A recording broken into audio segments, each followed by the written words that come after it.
Welcome to another edition of our weekly Friday market updates. Every Friday at 12 o'clock Pacific time, I go over live what is actually happening with the Bay Area real estate market, and I go over any questions, concerns any of you guys may have.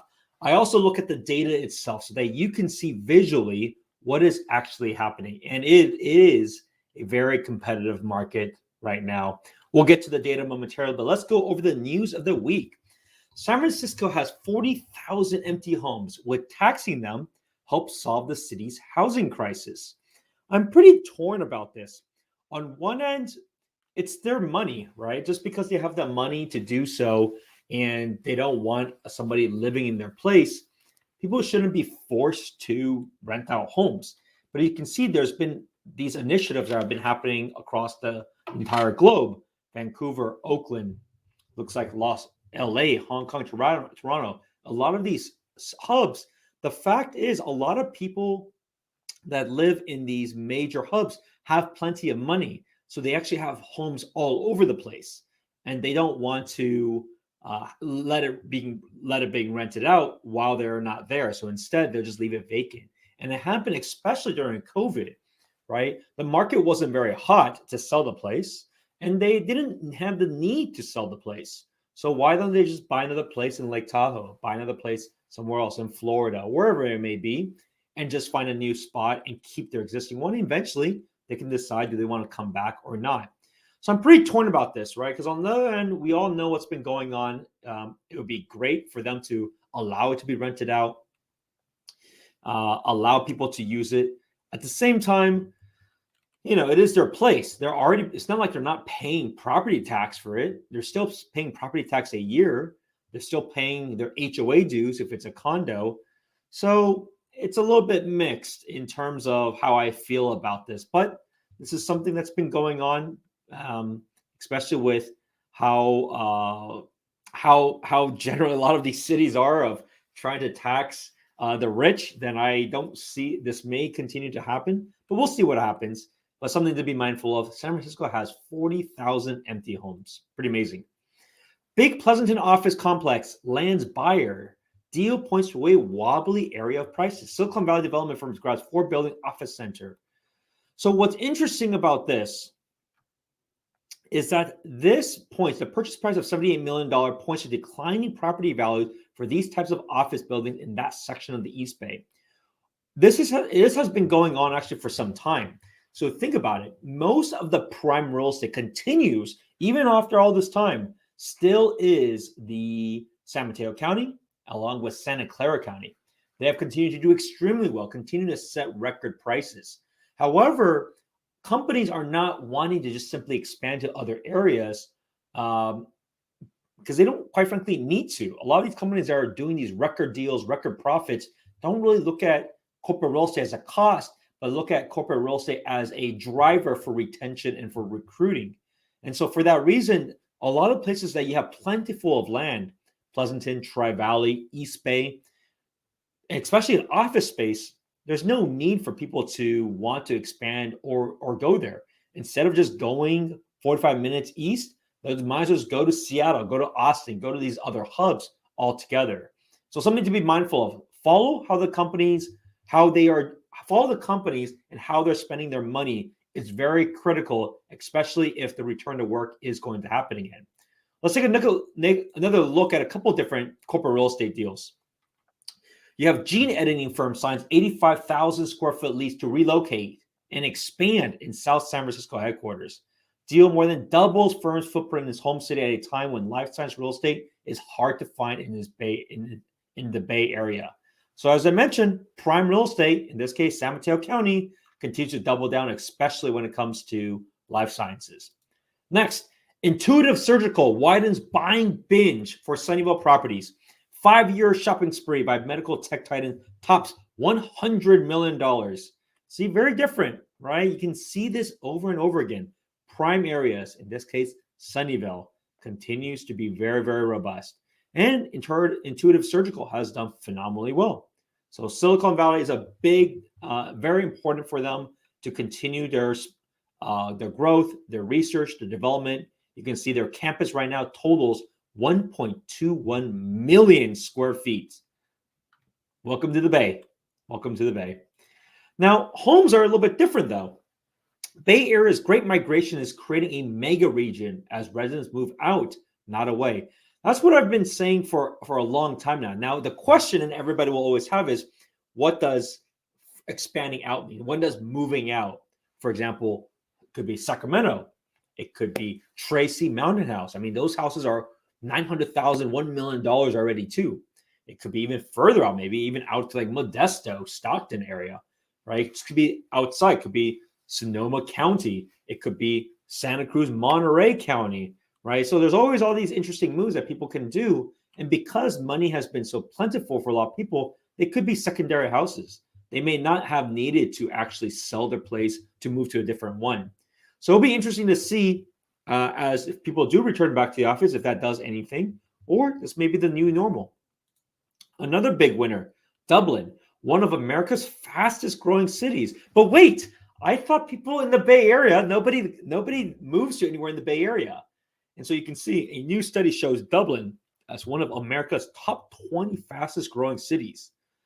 Now, a big part of this is several factors. So number one, Dublin is pretty open. Just drive by there. You can see there's lots of open space everywhere. And there is a lot of strategic planning. Take a look at the city of Dublin's website of how they're planning to grow all those housing. So it will continue to be one of the fastest growing cities because it has so much land to do so. And they've been constructing a lot of townhomes, a lot of condos to help people be able to move in and also keep costs relatively low for a very large and nice place. Also, the retail centers are all newer. So it's been very convenient for a lot of people. Quite frankly, whenever I visit Dublin, Pleasanton, Tri-Valley, I have lots of clients there. So it's been great to see their moves to expand and decide to ultimately settle down there. But love their commercial spots. They have like even 99 Ranch there that shows there's lots of Asians that live there because they wouldn't expand there if they wasn't. So really interesting to see. And this will continue to happen. Dublin has a lot of land. There is no shortage of land. So it will continue to be on the top 20 fastest growing cities is my prediction. I'll be one of the only ones because quite frankly, it doesn't have not many Bay Area cities, especially the core Bay Area, actually has much land. But Dublin has been very aggressive in building this. And they're even opening up a new high school in the next couple of years. So that'll be cool to see. Last but not least, as home prices skyrocketed, sellers made killer profits in 2021. Congratulations to anyone that has owned a home. And hopefully for you all that are watching, hopefully you guys will be seeing this same story whenever it comes time for you to sell your home down the road. Because at the end of the day, generally, real estate has been a very, very great vehicle against inflation. And one of the very popular sayings I've seen these days is, think about this. We have 3.5% interest rates, which are rising, but it's still very attractive, and you have 7% inflation. How is this not a no-brainer to get and buy a home? How? Especially when you're locking it in at 3.5%. So at the end of the day, it is what it is. Home prices will continue to rise. It's one of the best vehicles against inflation. And since inflation is over 7%, you can see why things are happening. At the same time, they're not building that many homes for how many people are looking to buy or unable to buy. So let's keep that in mind as you go through the process. Let's talk about the data itself. It's been really interesting. I think a lot of these data points, it's going to be interesting to see how things ultimately evolve. What I see on the ground level of what homes are ultimately selling for, I get a sense as to where things will probably go. It's going to all depend by county. So let's take a look at the data itself. 141 new listings over the last week, 102 contingent pending. And that is for San Mateo County, single family. You can see prices had increased since December, but still lower than the November figures and lower than the previous highs in June and July. I suspect that as people return back to the office, San Mateo County will be one of the strongest markets that there is. Condos and townhomes, very different result. For the most part, it's been fairly simple to buy a condo or a townhome. As you can see, prices have actually declined over the course of months. Santa Clara County, different trend. 417 new listings, 274 contingent pending. You can see this is a much higher number than it has been in all the previous weeks. But the data itself, when you look at how January closed, was some of the highest it has been in recent times. I suspect this will continue to keep pushing forward. I think February will be a higher time than what we have right now. But look at what happened with condo and townhomes. I'd be really interested to see actually how this is the case, because when I'm making the offers, townhomes certainly are not feeling this way. My guess is that there's been a disproportionate amount of condos that may skew the data. But once you make a few offers, you can kind of see it for yourself. Alameda County, 378 new listings. As you can see, most has been 260 contingent pending. Look at these figures. January, a pretty big increase from what it was December, which was a surprise drop, but still lower than the previous months. However, I do see this continue to trend upwards, especially Tri-Valley. I made offers there, and it is going about 10% above what the recent 3 months have actually went for. And people are getting desperate, and I think that's just something to be mindful of. And there's two ways to think about what happens when people get desperate. On one end, you hope, and I hope personally, that they're an outlier so that it doesn't keep happening. The other side is in 30 days, that becomes public, and that may become the new stepping stone. So what I tell all of my buyers at the moment is, look, stay focused, stay locked in. At the end of the day, it's out of your control what the market is. Understand where your options are with the market and what things are going for, especially if you lose one. And consider going a little bit further out, finding a place a little bit smaller, adjusting budget, changing parameters. Those are very, very critical in these types of very competitive markets so that you can still accomplish your goal, right? Your goal ultimately may be trading up, maybe getting out of the rent space. Make no mistake, rent is going up a lot too. So keep that in mind as you go through the search. Remember, why are you doing this to begin with? Because that will help you stay focused as to the mission. And the mission hopefully is to get the new home and stop paying rent and be part of the long-term growth that we have had. Let's take a look at San Francisco as we close out. San Francisco is certainly interesting as well. If you see the median sales price for single family, interesting, right? It seems like January has been lower figures in the previous months. But obviously, February is very short. It's going to be interesting to see. I made an offer myself in a property out in Bernal Heights. It went quite a bit above historics. I think some of these numbers will change, and we should see some pretty high growth out in February.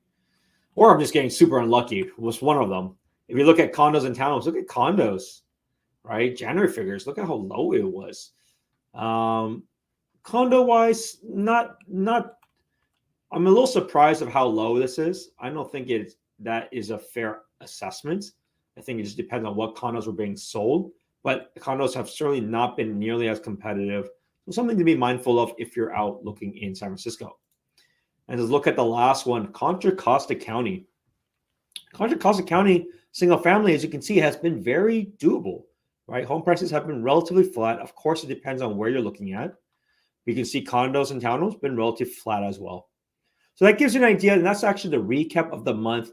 Thank you so much for tuning in of this episode of our Friday market update. If you or anyone you know has any questions about the market, please be sure to reach out to me as my contact details are below. My number is 408-547-4590. Call or text me anytime. Love to help you. Enjoy the week.